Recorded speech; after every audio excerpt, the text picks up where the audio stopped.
So actually, we've caught up. This is actually where I would like to have been 2 classes ago. So better late than never, I guess. What we're going to look at today is I've talked about what happened after the 1960s, and the reaction to the 1960s was that corporations and capital starts to construct permanent structures of what I called rectification. Okay, so it wasn't going to be that we're going to deal with this thing happens here, this thing happens here, we'll deal with it on a crisis basis. How do we set up a permanent structure? And that permanent structure has been in place for a while, and it can be mobilized, well, at an instant, it can be mobilized pretty quickly.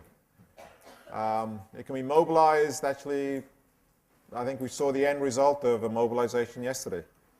The election yesterday, people are, I mean, there was a number of commentators are kind of posing the question, how could this happen in 2 years? How could the Republican Party go from being the most discredited party there's been for a while after 8 years of the Bush-Cheney disaster, and the upsurge for Obama in 2008, and 2 years later, how could this kind of transformation have taken place? And people are kind of dumbfounded by it. And I actually don't think you need to be dumbfounded. We've actually looked at how it's happened. We've looked at how those conservative foundations went into action even before the election. We haven't really talked about what I think actually is the real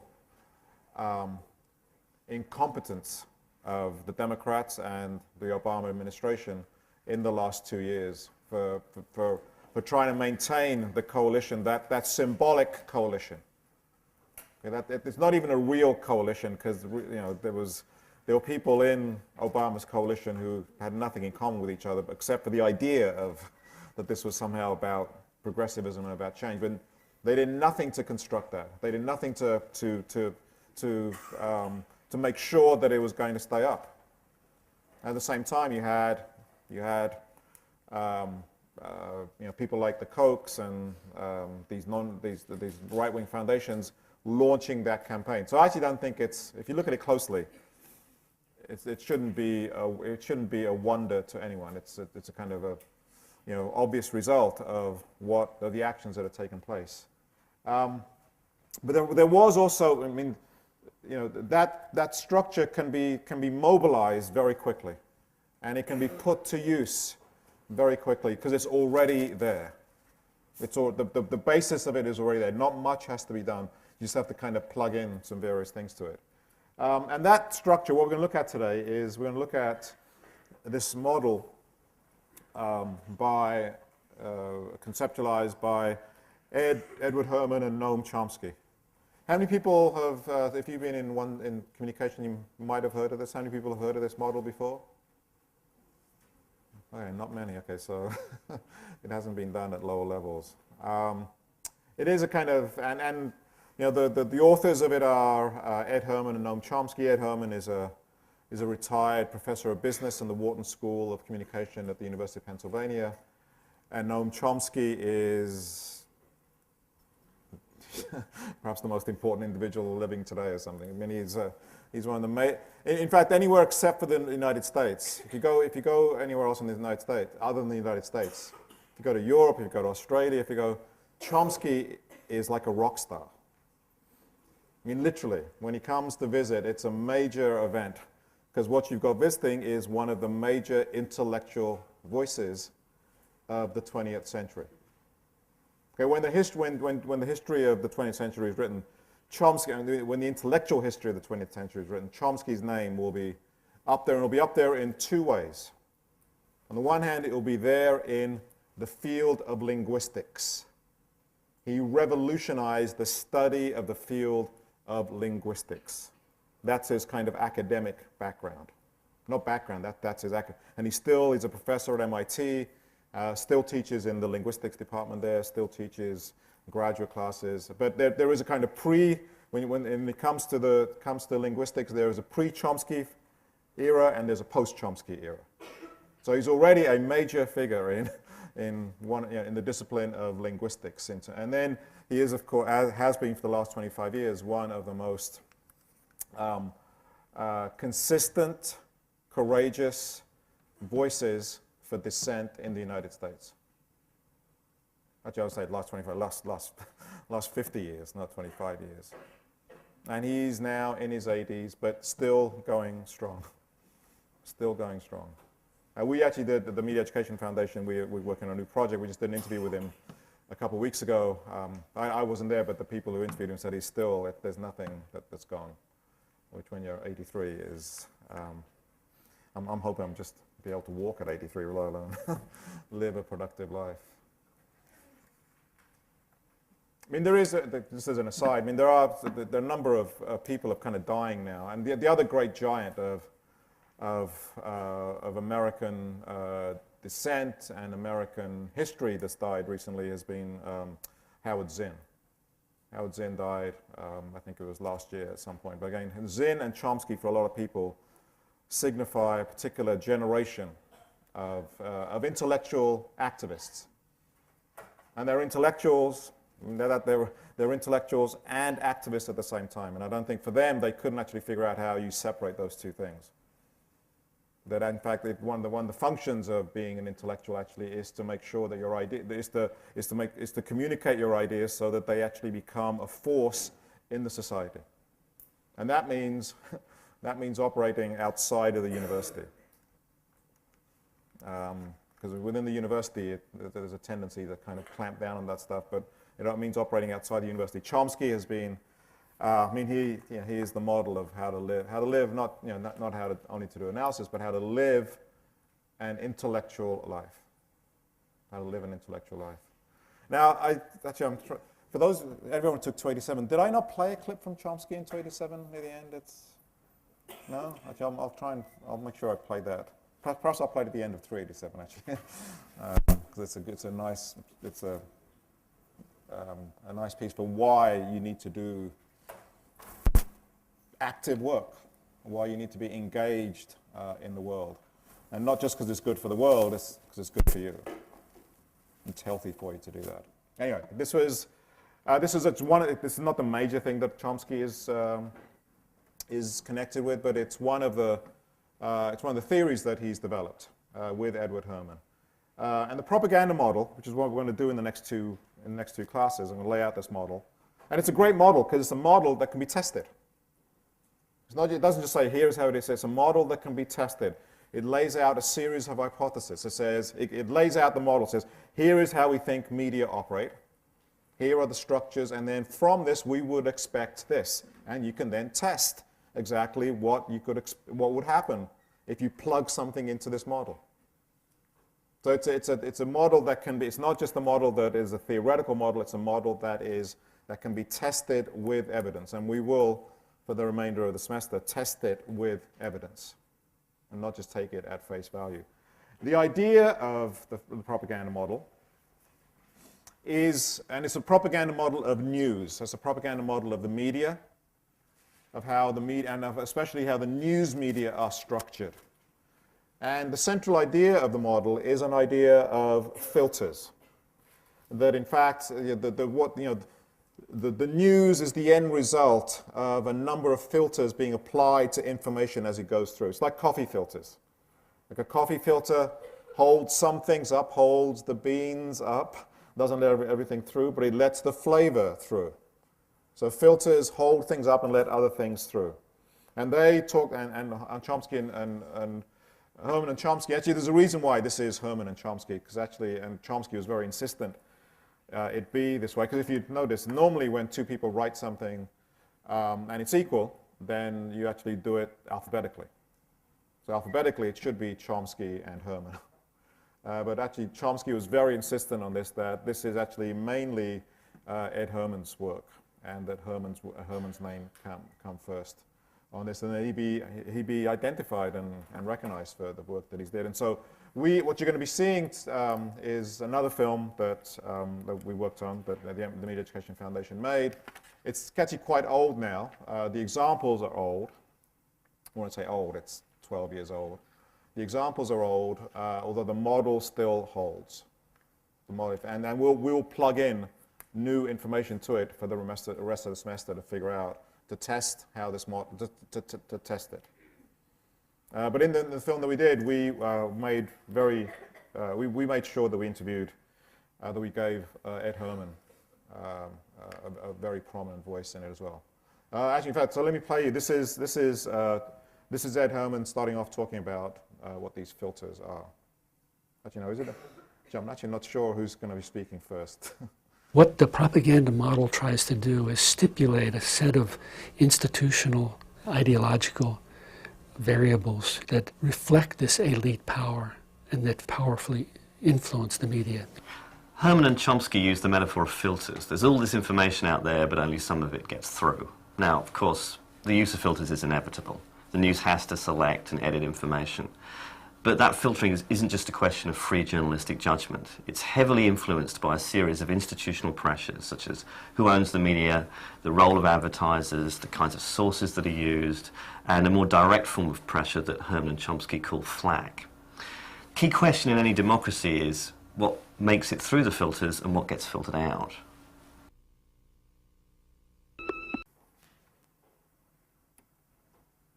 You'll recognize Justin Lewis in there as well. He's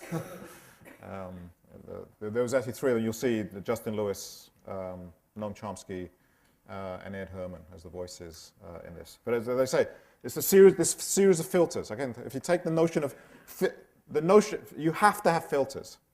Right? The notion of filtering is inevitable. And as soon as you're trying to go from huge amounts of information to what will come out in the media. There's got to be some filtering process. So the question is, what are the filters? The question, do the filters, are they good filters? Are they bad filters? What do they hold up? What do they let through? What never even makes its way into the filters for it to be held up? And they identify there are, and we'll look at these, there are 5 filters. Okay, the filter of ownership, the filter of advertising, the filter of news makers, the filter of news shapers, and the filter of flack. Again, you don't have to think about these one. It's not like it goes through ownership first, and these filters work together. So these are, they're not actual filters. They're not actual levels of it. They all work together, but they're abstract filters for our mode of thinking. And you can separate them out in this abstract form for us to be able to understand. And remember, when reality is complicated, you've then got to abstract down. Reality is complicated. Let's get its constituent elements. Let's abstract out, and then we'll put them back together. Okay, that's the work of theory. You start off with complicated things. You've got to then, from that, work out what are the central aspects of this. That's abstraction. And then once you've got that, okay, let's go back to the concrete aspect that we started off from and see if our abstractions, see if our intellectual work helps to explain the complicated reality that we start off with. That's the function of theory. I know theory gets a bad rap a lot of the time. A lot of the time it deserves a bad rap because it's simply trying to confuse things. But theories are necessary. Not in and of themselves, but theories are necessary to try and explain something. And as I think I've constantly said to you, the way to evaluate a theory is not if it's elegant, not if it's clever, the way to evaluate a theory is what does it explain? How well does it explain it? How much of reality does it explain? And that means that means you have to test theories. That means you have to put them under a microscope and evaluate them, in this case, empirically. Again, I'm not asking people to take anything at face value here. Everything has to be tested. Everything has to be tested with reality, with evidence. If you couldn't do that, if you just had theories, and there was no way there was no way you could evaluate between theories, no evidence, then how would you evaluate between theories? You just have, I mean, it actually becomes just faith. I believe this theory because I believe it. And I believe this theory, and I believe this theory because I'm right-wing, I believe this theory because I'm left-wing. And, you know, that's why it's true. It's because I'm conservative or liberal that theories are true. But if that was the case, you know, you wouldn't need to come to university and you wouldn't need to come to a class to figure out. Because you would believe something before you walked in and you believe the same thing as you walked out. That's not, I mean, that's not how I evaluate theory. For the way to evaluate theory is through evidence. Through evidence. And then you can argue, okay, what constitutes evidence and what is, those are legitimate, you know, legitimate discussions you can have.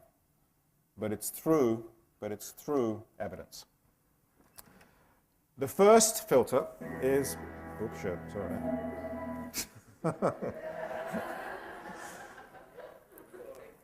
Is that Floyd? Yeah. All right. See two chords and you know what it is. It's the first filter is ownership, as it says. Well, let me just play the clip. I didn't think I was going to play it, but it suddenly came up.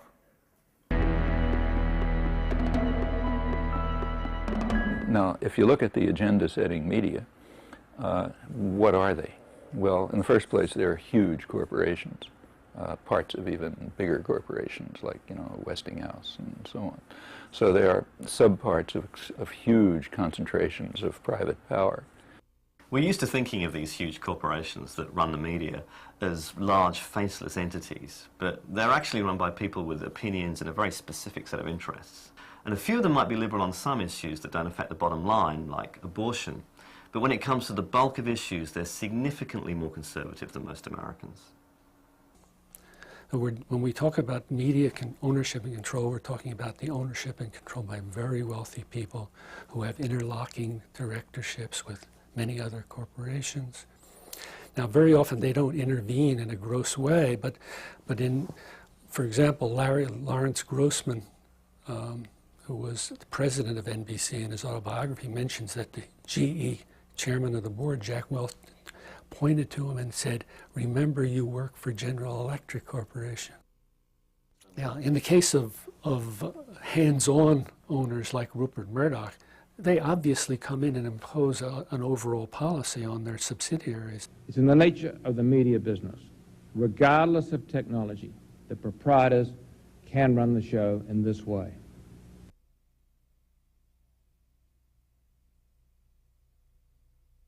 When Rupert Murdoch takes over the London Times and the Sun in London and the New York Post, the policies changed markedly. Editors are put in who will meet Rupert Murdoch's conservative biases. In fact, in England, there's another very powerful media entrepreneur named Conrad Black who controls 50% of the newspapers in Canada, owns about over 100 papers in the United States, including the Chicago Sun-Times. Like Murdoch, he's a very conservative man.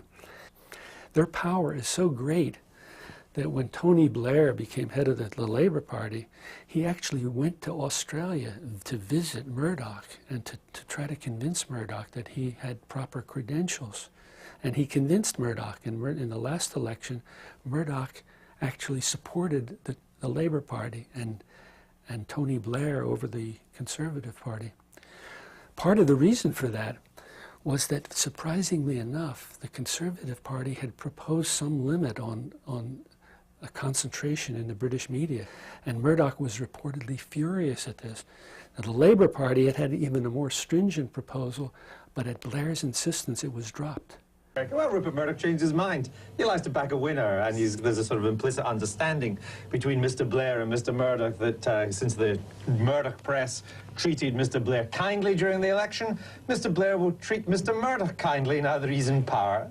So here you have an amazing case of policy imposed, and with such force that great leaders have to come and genuflect to Murdoch. TCI is the nation's largest cable provider. kind of gatekeeper that decides which channels get carried and which don't get carried. As you can imagine, that makes them a very powerful part of the media system. TCI is owned by a man called John Malone. He gets right-wing channels like the National Empowerment Channel onto his cable system, but he can and does keep out any left-wing equivalent. One thing that's always interested me is how the conservative critics of the media, who allege that the media are liberal, have a tendency to ignore ownership.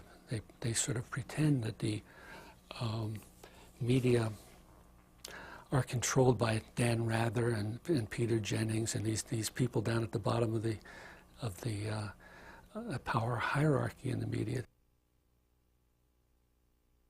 We're entering the new millennium with just a few huge companies, Time Warner, ABC Disney, Murdoch's News International, Viacom, that own not just the news media, but the entire culture, from record labels to magazines to film studios to cable TV stations. We've seen a massive concentration of power in other industries too, but with media, the dangers of that narrowing are much more troubling.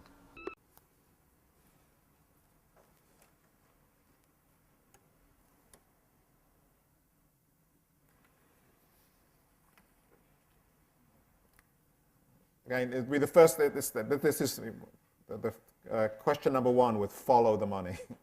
Who owns? Who controls?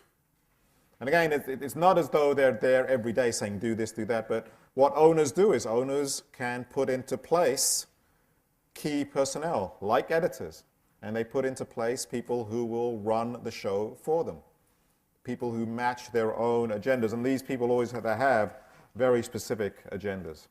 And sometimes it's one owner, but oftentimes, you know, these are giant corporations with many different owners. Rupert Murdoch is he's kind of become the poster child for, for what bad owners can do. But he's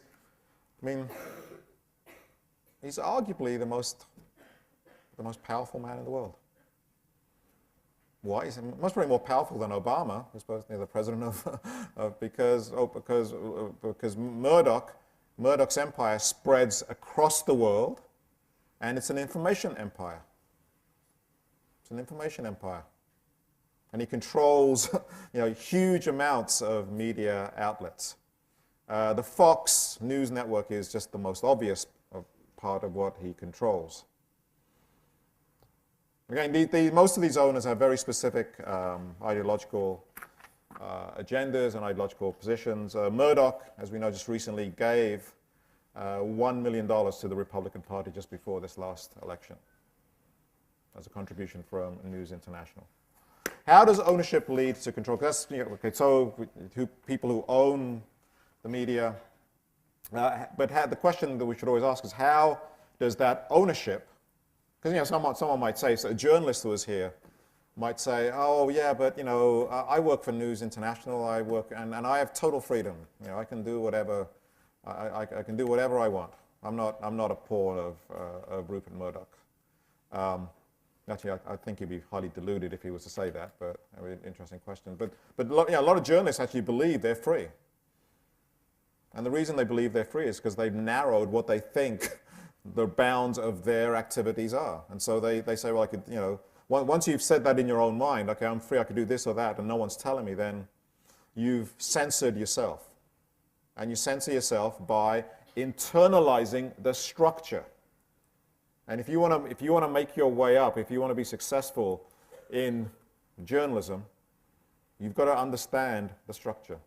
And you've got to internalize that structure. And most of the kind of really good journalists, I just heard someone last week, a very good independent journalist, who is a freelancer, and he works also for some of these companies as a freelancer. He says it's interesting some of the most interesting work the journalists do is when they first get into the business, when there's not a lot at stake.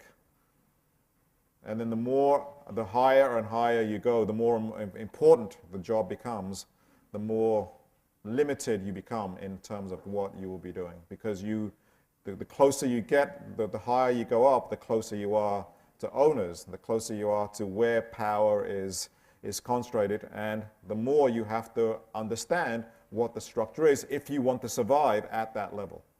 And you can delude yourself by saying, actually, I'm free. because you've internalized the structure. But how does ownership lead to control? I mean, if we were to look at it, again, we could spend a long time looking at this in terms of the details of it, but in general, every company, every corporation, again, Rupert Murdoch doesn't have, Rupert Murdoch he owns, part of News International. He doesn't own all of it. There are lots of other shareholders of News International as well, but he's a very important member of it, important component of it. But every corporation, it's actually quite simple. Every corporation runs through a board of directors. Okay, the board of directors represents the shareholders. Right? The question then is, who is on the boards of directors? And again, you can trace this through, and people have done it, which is, okay, who's on the board of directors of News International? Who's on the board of directors of Viacom? Who's on the board of the...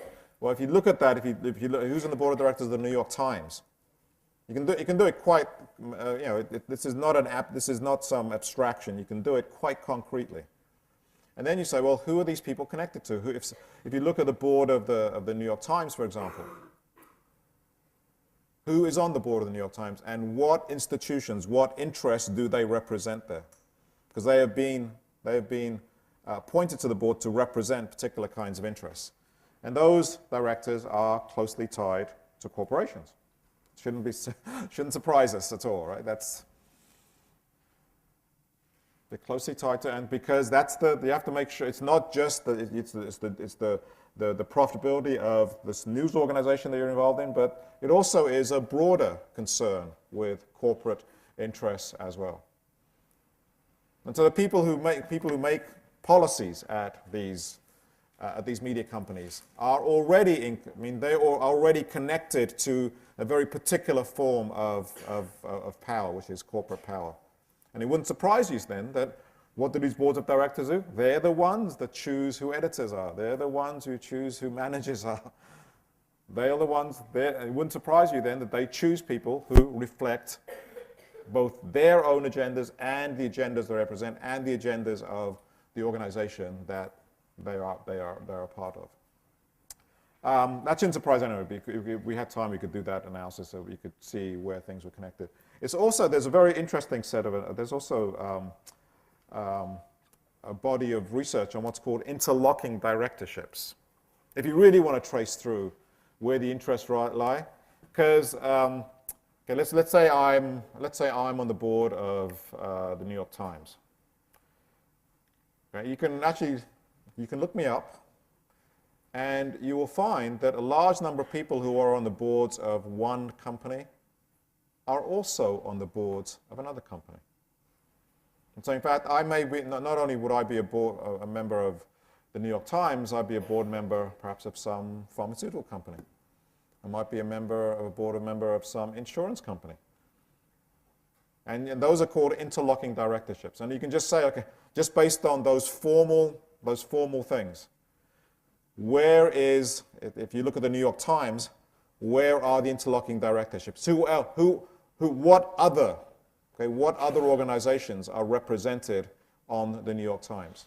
Because if I'm a director of the New York Times, but I'm also a director at the same time of a pharmaceutical industry, a pharmaceutical company, I'm actually representing in that moment as one person. I'm representing both, because I'm the director there, I'm the director here. And if I'm a director, you can trade, and if you wanted to try and trade, if you wanted to see where the influences lie, it wouldn't. You wouldn't be surprised at the direction. And again, the interlocking directorships are not towards liberal, non-profit, charitable foundations, or towards the interlocking directorships are along the lines we would absolutely expect, which is towards elite power and towards corporate power as well. So that's one way. That's ownership, and less and less. The last 20 years, we've seen more and more what's called concentration of ownership. There is fewer and fewer companies owning more and more media outlets. So there's actually very, very few what you can call independent voices in the mainstream media. In fact, almost everything in the mainstream media is owned by about 6 companies. Very, very narrow. And they all have the same interest. Doesn't really matter what those. They're not as. It's not as though one company is really left wing, another company is right wing. They're all in. They're all in the business of making money on this. But very, very narrow control. There's also been. There's actually a very interesting book that just came out a couple of years ago by. These are 2 conservatives. Okay, Richard Viguerie and David Frankel. They're 2 conservatives, and they wrote this book saying, here's how we did it. And the book is called America's Right Turn, How Conservative Media Use New and Alternative Media to Take Power. And they're very proud of it. I mean, they're not trying to hide it. This is how we did it. This is how we shifted. This is how we made conservative ideas normal. This is how we made pro-corporate ideas normal. This is how we get poor people who don't have health care saying, get your hands off my health care, get your hands off my corporate health care. This is how you can, that's how you can, and they argue, they say on the one hand, they created explicitly conservative media. Okay, the mainstream, I mean, you talk about the mainstream media and, NBC, and that actually, I want to make sure I don't fall into this, because sometimes the focus on Fox as the kind of, as the evil, agent takes attention, it somehow takes attention away from, ABC and NBC and CBS and all these other, but in fact, Fox is not that different. It is different in terms of its emphasis. But it doesn't mean that the rest of the media system is free in any way. The rest of the media system, in one sense, may be even more dangerous because the focus is on Fox and you somehow think, well, these other stations must be, there's more freedom there. And sometimes, the freedom is, it's interesting. I showed those clips from Rachel Maddow the other day, and she's on MSNBC. She has a show on MSNBC. And one of the reasons is she's really good at getting ratings. She's really good on radio and she's really good on television and people watch her. But MSNBC, in one sense, has been able to carve out a little place for itself and get an audience and get ratings by being the antidote to Fox. And so there are business decisions you can make here to try and get audiences. Okay, how do we get liberal audiences and how do we get their eyeballs to sell to advertisers? Well, sometimes there is a space there, small space, for people like Rachel Maddow to be able to get in. So it's not as though it's a closed off system, totally closed off system. It's closed off in the sense that it is about money and it is about advertising. We'll come to that in a second. But how that can be kind of operationalized or manifested in a number of different ways. Okay, but that's the mainstream media. In addition to that, what Richard Viguerie and David Frankel said, we created a right-wing media. Okay, I mean, there's the mainstream, and the first thing they created, or the first thing they took over, was talk radio. So talk radio today, epitomized by Rush Limbaugh, is almost entirely conservative. And it was one of them. And talk radio, was one of the major pushers of the Tea Party movement. Again, talk radio used to exist, wasn't very big. They transformed that form and said we can make this into something different. I sometimes recommend people listen to talk radio, but it's actually not very good for your health listening to it, especially for your blood pressure. Listening to it, especially if you don't have a lot of sympathy for. I'm not even going to say it. It's not very healthy if you're at all intelligent. The other thing they created was Fox. And Fox is a creation of the last 20 years. Actually, I think Fox is less than that. Was part of this. This is this conservatives and the right and corporations, what did they learnt the lesson of Confucius. This is the lesson of Confucius. If you learn the lesson of Confucius, this is what you would do. And they decided to do it. They said, actually, we're going to do it not piecemeal. We're going to do it in this kind of systematic way, and to set up a structure that's already there. So you don't have to, it's not about reacting here or there. It's about having this structure that everything kind of has to flow through. In this first filter, the first filter of ownership. Okay, the second filter. Okay, so who controls, sets policies, that's really set. That's the first filter.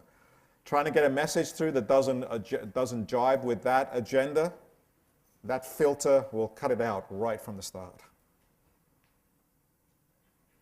Okay, the second filter we've looked at already. We spent the first 5 classes actually this semester looking at that first filter, which is the filter of advertising.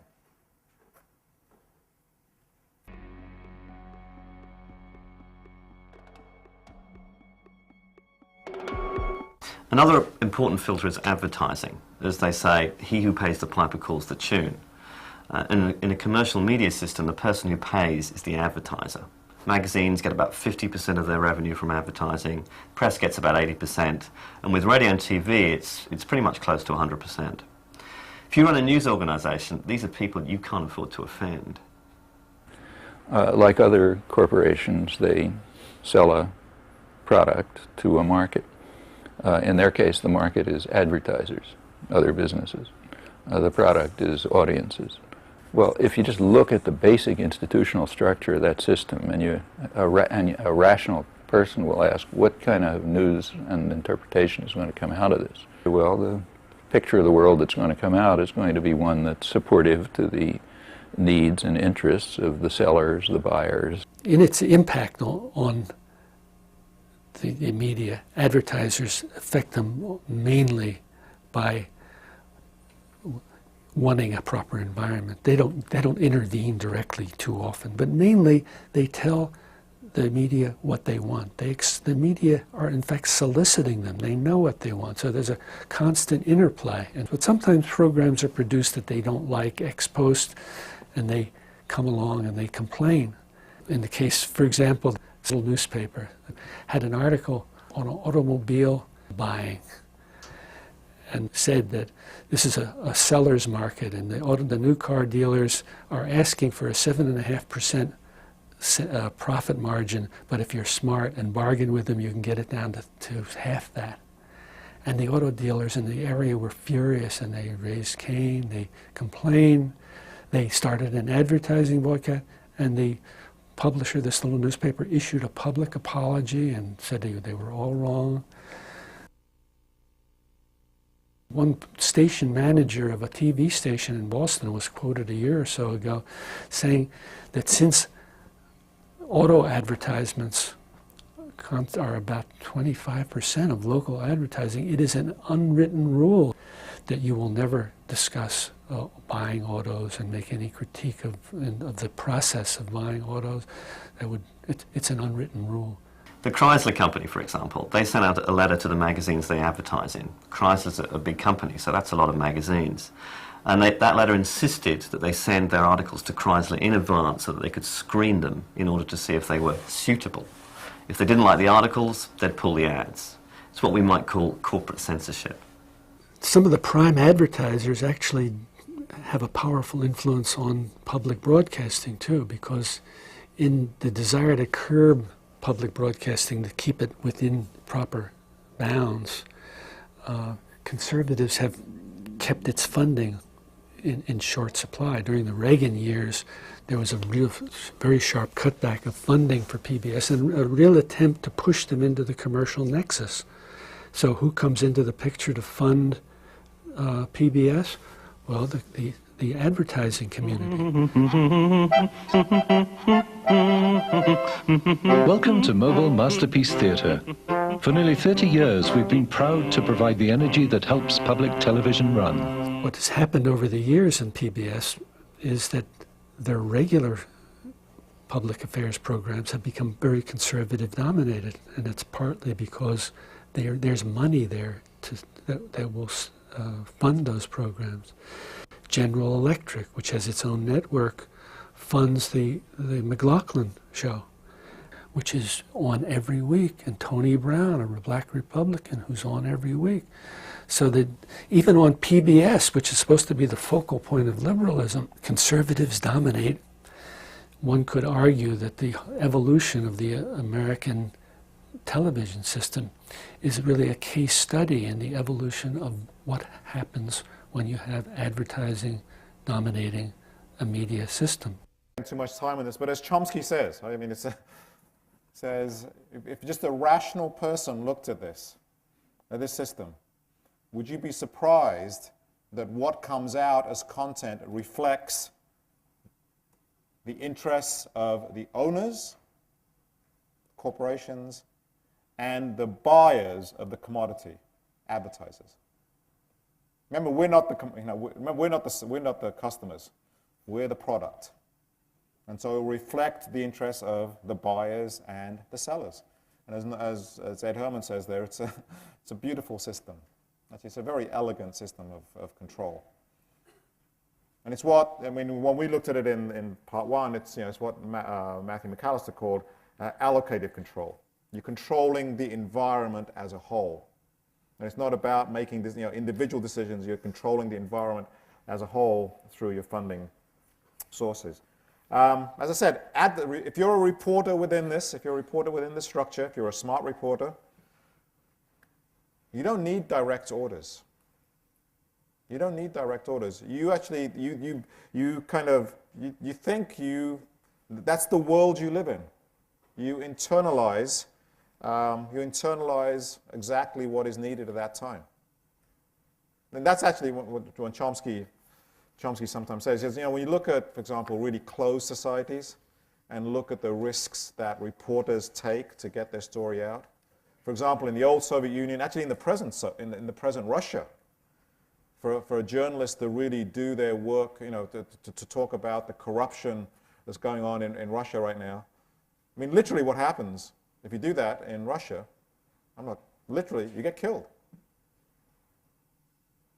The gangsters, either the government gangsters or the private gangsters, they kill you because if you're a journalist in really closed societies, there is a real cost to be paid.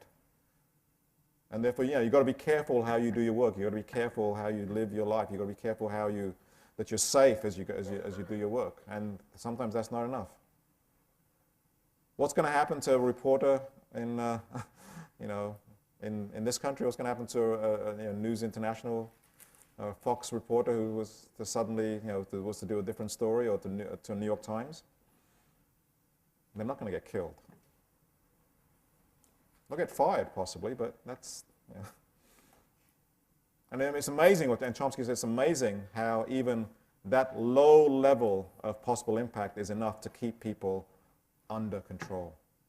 You don't even have to threaten them with death. You don't have to threaten them with very much. You just have to threaten. You just have to. They say you have to in this system. You just have to. You have to get people who internalize these set of values, and they won't go out of it. And they know that if they do, they will not get a raise. They will get a nasty call from their editor. They will possibly lose their jobs. As I said, when it comes to the stakes, they're not very high stakes compared to what journalists in many parts of the world do. And Chomsky's at that point, it's even more amazing how little diversity there is in reporting. Again, but then he wouldn't be surprised because the structure chooses people to be in those positions who already hold those kinds of values. The third filter. Okay, so the first two I had to do, because it's important, but I'm presuming that I haven't told you something you don't know already. The rest of the analysis, actually, as I think, actually, perhaps even more interesting. The next filter is what he called newsmakers.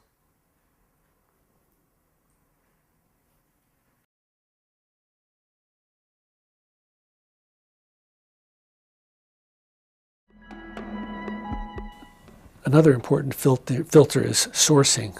The media depend on a steady stream of news, and they come to rely on powerful sources who can give them this regular news. The media locate reporters with regular beats to these primary news sources. David Martin, CBS News, the Pentagon.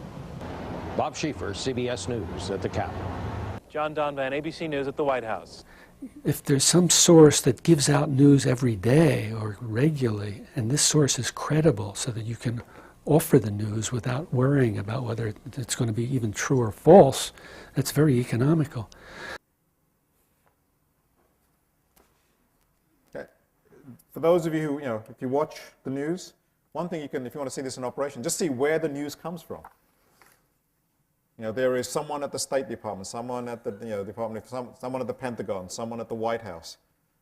Those are the places that have been identified as where news comes from.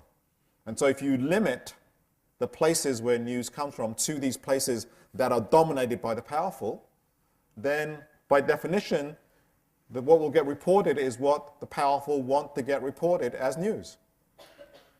And if you don't have, if you have a business reporter, I mean, it's a, open up a business, open up the New York Times, right? And you go through, and there's a business section there. Well, so okay, you're going to report things from Wall Street.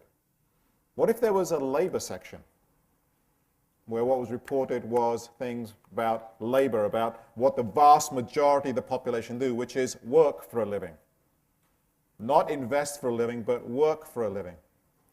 You would actually have a very different set of stories. But it becomes, the New York Times. What's it? It's about the news. It's about sports. It's about fashion. It's about business. That becomes the definition of news. If you can narrow the range. And sometimes I'm just not sure if reporters are just. I don't know if they're lazy, if they're dumb. They really think. It's because it's. Or if they really know what they're doing and they do it anyway, right? That's they're evil at that point. You know what you're doing and you lie. I'm never quite sure which one of those whether the reporters do. Like I could be more nasty, but I'm not going to say where I tend towards. But you can see it. Just watch the news. Okay, watch the news, and see where people are, literally where people are, and what is considered as news. The places that are considered as news. Now, I saw this I'm going to play you a clip right now. It's a very revealing clip, and it's actually from the best news show on television. Anyone know what it is? The Daily Show. And it is kind of pathetic that, and Jon Stewart says himself, that a comedy show should be the antidote to, should be the place that actually does the work of journalism. I mean, this, the rally that just took place, 2 comedians leading a rally, I mean, that's the state we've come to now.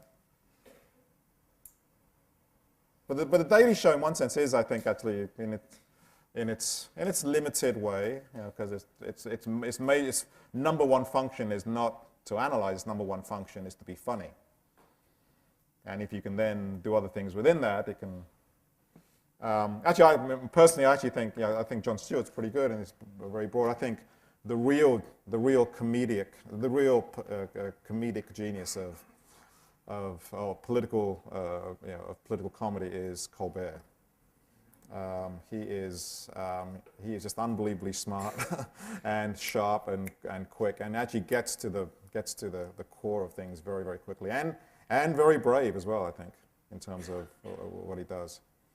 One of the best things that he did was he was called upon to give a speech at the White House Correspondents' Dinner. So all these reporters who work who have the White House as their beat, and George Bush is there, and so they obviously didn't do their research very well. I mean that's sometimes when I think about these people are really smart and they know how to run the world, they don't even know what Colbert is going to do.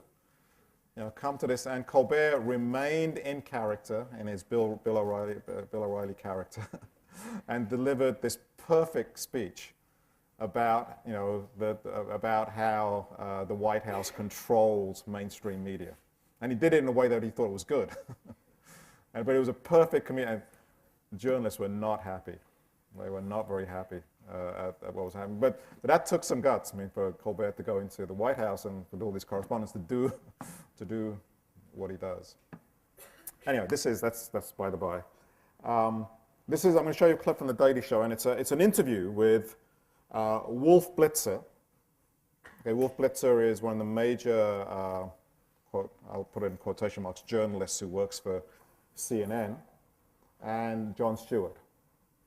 And what Jon Stewart asks him, and this is from a couple of years ago now, but what he asks him, and we'll look at when you start watching Hijacking Catastrophe, it's the question that comes up over and over again when you ask the question about the Iraq War, and about what the reasons were that were given for the Iraq War. The major reason that was given for the Iraq War, number one reason, Saddam Hussein had weapons of mass destruction. He had weapons of mass destruction and was a danger to the United States. That was why you had to attack. That was the major propaganda reason that was given. Okay? Turns out, of course, wasn't true. Turns out that Saddam Hussein never had weapons of mass destruction. Actually, he may have had them at one time, but he destroyed them quite a long time ago. And the ones that he had were biological weapons given to him by the United States, but he got rid of them. So the question is, there is this war that literally has literally cost 1 million Iraqi lives, has literally bankrupted the economy of the United States, that was justified on a total lie. And they knew it was a lie. All this stuff about, our intelligence people, said that if they really thought that Saddam Hussein had weapons of mass destruction, you think they would have gone in the way they did? If there was a real chance that weapons of mass destruction would be used against people going in? That's why a lot of people around the world now say, actually, our best chance of avoiding being invaded by the United States is actually developing weapons of mass destruction. Is actually having a weapon that actually may be, and so that's why, North Korea, that's why Iran, that's the lesson you learned from the invasion of Iraq. But the question is, how did this happen? Because it was the media, right? This was the major idea that was sold through the media. The Saddam Hussein is connected to 9/11. That was a secondary reason. That wasn't the main reason. It was a kind of secondary reason. Once, let's put that on here as well. Actually, and I'm actually firmly of the opinion that second reason that Saddam was connected to 9/11. I think actually that was really important as an ideological message for U.S. soldiers. So for soldiers who are there, who are doing the dirty work, there's a reason why they have to put their lives on the line. They're not going to put their lives on the line for weapons of mass destruction that don't exist, or the real reason, which is control of resources and control of the region. You've got to give them another reason. And the other reason is we're going to make sure 9/11 doesn't happen again. And Saddam was, that's the other lie that was told. But this is one, so Jon Stewart, in this interview, I'm setting up Jon Stewart asks, he goes to Wolf Blitzer, come on, what happened? Why did the media, why was this, why did you believe the weapons of mass destruction? Why is that what you told us? And it wasn't just Wolf Blitzer, it was the entire media, led by the New York Times. As well as Fox. How did this, right, it's very interesting, and so listen to Blitzer's argument carefully. We should have been more skeptical. But Well, come on. It was a...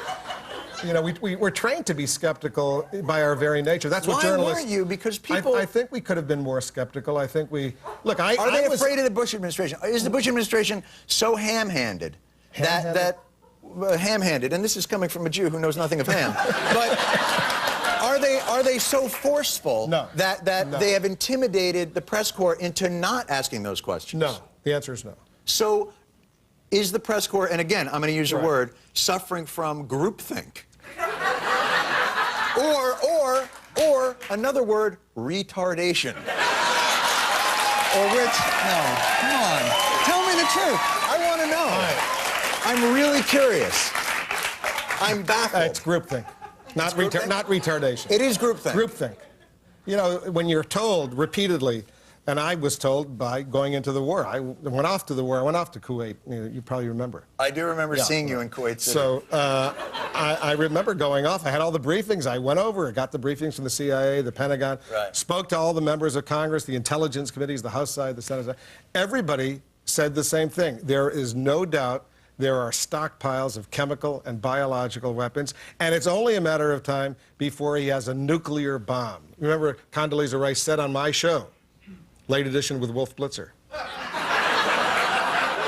Did you mention that? She said, we can't wait for a smoking gun to be a mushroom cloud. You remember that? You're exactly right. And as it turns out, Pakistan had already sold mushroom cloud material to every country in the area but Iraq. It's crazy. The whole thing's crazy.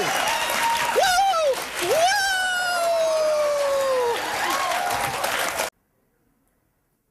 What does Wolf Blitzer say? Says, everyone said they had weapons. I went to the briefings of the Pentagon. I went to the briefings of the White House. I went to the briefings of the State Department. I was in on all this. Everyone told me that they. Everyone, right? In his words, everyone. Actually, that's not true. Because at the time when that was going on, there were lots of people saying, no, there is no evidence. And if there was evidence, let the weapons inspectors do their work. The major weapons inspector, UN weapons inspector for Iraq, Hans Blix, said, we have found no evidence so far, but we can look further. Scott Ritter, who was a US Marine, who worked as a weapons inspector, said they do not have weapons of mass destruction.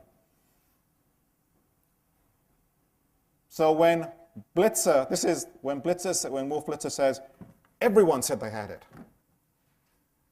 Well, in his little world, everyone meant the people he spoke to.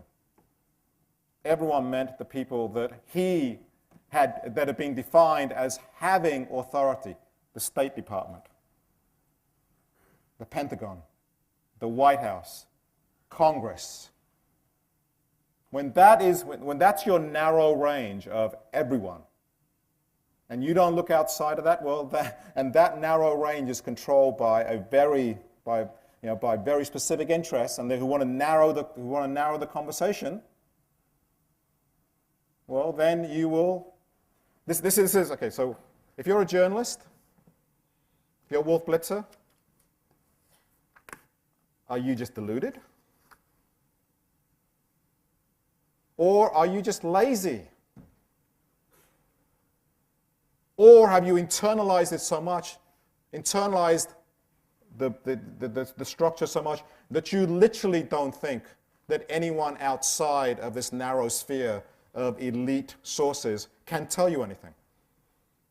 That actually everyone else is dumb, that all those other people who around the world, not just here, but other people around the world, telling you that there are no weapons of mass destruction, they just don't count.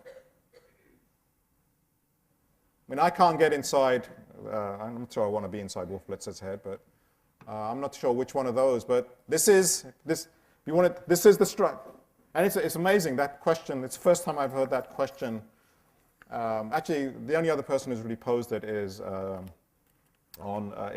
Moyers, who posed the question of, because it's a massive failure, if journalism is supposed to be about the truth, if journalism is supposed to be the check on power, which is what, that's always told about journalism and journalism schools, we're the ones who, if it was that, it is a massive, the Iraq War and the lead up to the Iraq War and the understandings of the American population leading up to the Iraq War, that is a massive, massive failure of journalism. Or it is exactly how the structure of the system is supposed to operate. You can look at it either way. I mean, for me, it's not a surprise. You look at you have this structure set up as a structure of information, whereby what counts as news is determined, is governed by what journalists think the powerful say, then what the powerful say will become news, will become reality. And if you can control it, that's why that first, if you can become a news maker, if you can become a news maker, actually it happens at all kinds of levels. It happens at the local level as well. You open up the newspaper. In one sense, it's inevitable, right? If you want to do journalism on a kind of regular basis, you have to have some structure set up, and so you have to have some places where you think news will happen. So you open up, the Daily Hampshire Gazette, once or twice a week. There's a police log there, and it tells you what happened. It tells you what happened with, what the police, who they arrested. That it's actually really interesting reading. I always read it. It's always, there's nothing very important stuff that goes on there. People arrested for for being drunk on the street, or actually, I take that back, or domestic violence, or that's where it's reported. Actually, a few years ago, that's a while ago, it's actually quite a while. I was involved in a very small car accident. I was in Northampton, which is where I live. I kind of bumped into the back of someone. And there was very little damage. There was no damage to my car, and but the police were called, and there was a ticket that was issued. And a couple of days later, someone, and I didn't mention to him because it wasn't even that important enough. But a couple of days later, someone said, "Oh, how did that? I heard you were in an accident. How are you?" I said, "How would you know that?" And they said, "I read it in the newspaper." How did they know it in the newspaper? It was in the police log. So I made my way, that little incident, and there are hundreds of incidents that happen every day in a community. Some incidents make their way into the structure of news, and therefore, because of that, become news. Something else that happened that didn't make its way in, which may be just as important, doesn't become news. So that's the way you can structure, there is a city hall beat at the local level, because city hall is, and some of these things, there always has to be some structure. There's always got to be a structure. You can't just have willy-nilly, going to find news where you've got to have, if you're working on a daily basis, but the question is, what is a decent structure to reflect the diversity of reality, not the narrowness of reality? And if you looked at the mainstream media, I don't think you'd find much diversity either. Of course, we've looked at, the other thing that's happened that's made these news sources much more, the newsmakers much more important, has been that there's been a radical cut in the number of journalists who do their work, number of journalists that are employed. As concentration has happened, so you literally have just less people, less journalists who are involved in the business of producing news. And when you have less people, but you've still got to do the same, they become reliant upon structures that will make it easier for them to do their work. So the less there is of them, the more pressure there is, the more they are reliant upon people providing information to them. That's the basis of, in the film Toxic Sludge is Good For You, we looked at video news releases. That's the basis of video news releases. Someone's provided all this really, really glitzy footage and visuals already, and you just got to put a few stories on, you can voice over yourself. Well, where do those video news releases come? Well, they come from very particular places within the economy. And so the powerful, in that sense, can subsidize. Once you know the reporters are under real trouble, under real pressure, you can subsidize the news by making it easy, by providing what counts as news. There is an alternative. I mean, Wolf Blitzer. For him, Wolf, he says, actually, he's not alone.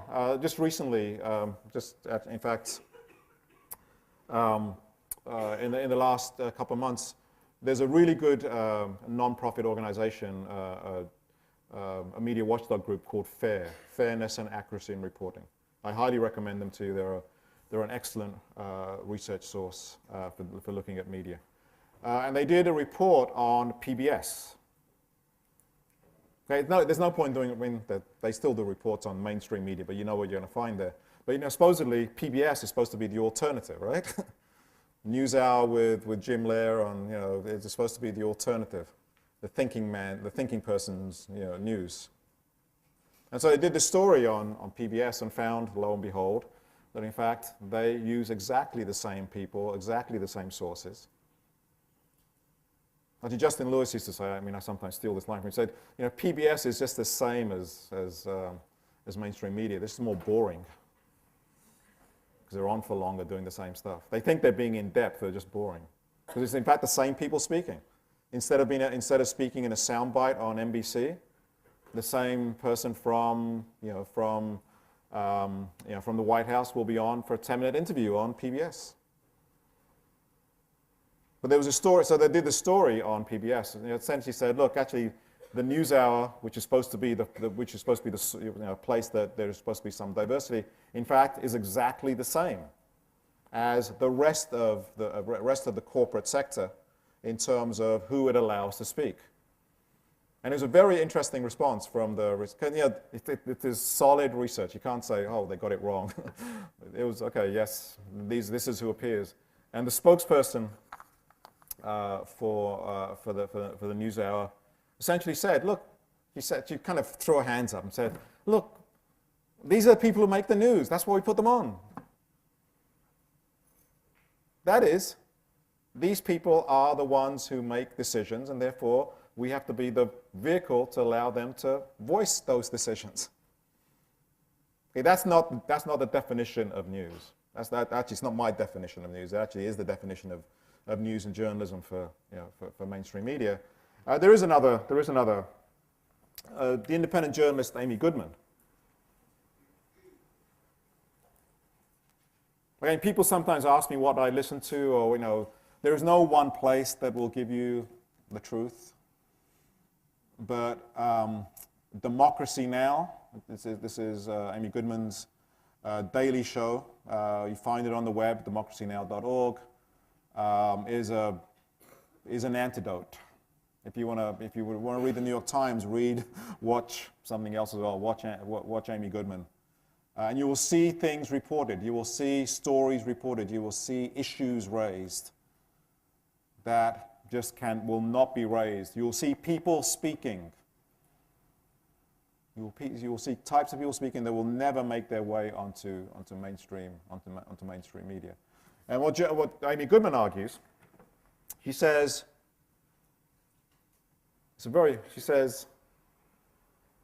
if you take the notion that journalism is independent, if you take seriously the notion of journalism as a check to elite power, that's why all these journalism schools teach, right? Journalism is this vocation. It's about seeking the truth. It's about not kowtowing to power, and and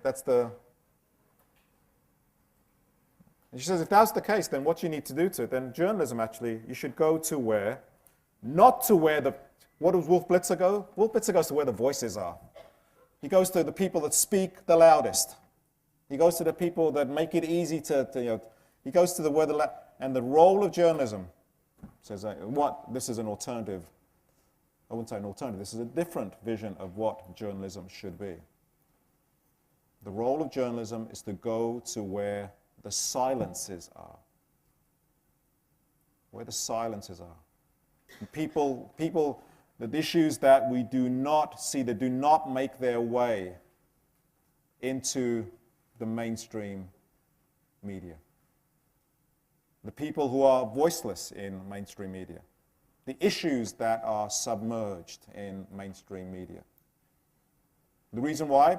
Well, because mainstream media is too tied up with the interests of those who have power. It has become a megaphone for those people who have power. Some people say, the role of mainstream journalists is, they've essentially become stenographers to power. A stenographer is in a court, they just write down whatever's said. No comment, just write down whatever's said. Record it. And journalists, one kind of vision of journalism is that's what you do. You just report what people say. If you do, well, then you're going to where the greatest noise is, and you will get,